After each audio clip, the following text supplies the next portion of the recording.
Good day, YouTube. Today I'm going to talk about your performance report, EPR, Enlisted Performance Report, or Officer Performance Report, OPR, regardless of branch, and how important that is for your career.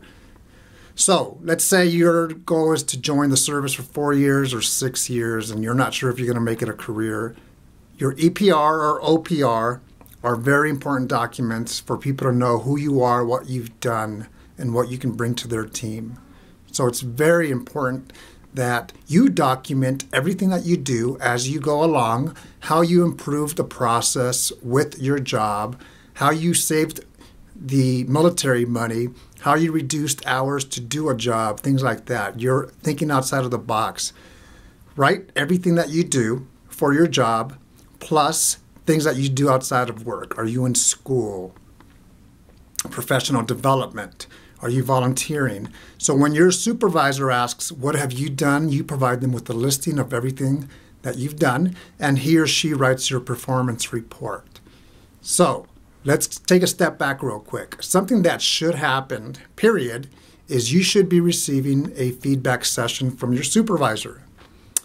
And it should be in writing. Sometimes for the Air Force, people will say your performance feedback was done on this date. It's actually on your performance report. And sometimes I hear of people saying, we didn't have a feedback session. That date is made up. Pencil whipped. Not a good thing. You should be asking for feedback, especially if you're not getting it from your supervisor. This will enable them to say, this is what you're doing good, this is what you need to work on. This is also an opportunity for you to clarify, what do you expect from me? How can I succeed? That way, once it's known, you make it happen. Feedback is very important. It's also a time for you to ask questions and clarify. So going back to your performance report, if you ever apply for a job, they may ask you, let me see your last 3 performance report or your last 5.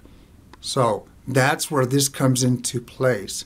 With as many reduction in forces that the military is going through, your performance report has to be solid. Ask questions, find a mentor, talk to your supervisor. Your mentor doesn't have to be a supervisor, your supervisor, but find someone that you trust, that you can pick their brain and get answers so you are prepared for your annual or every 2 years performance report. Think about it. I hope it helps. If you ever have questions, let me know. But you are in control of your career. You take care.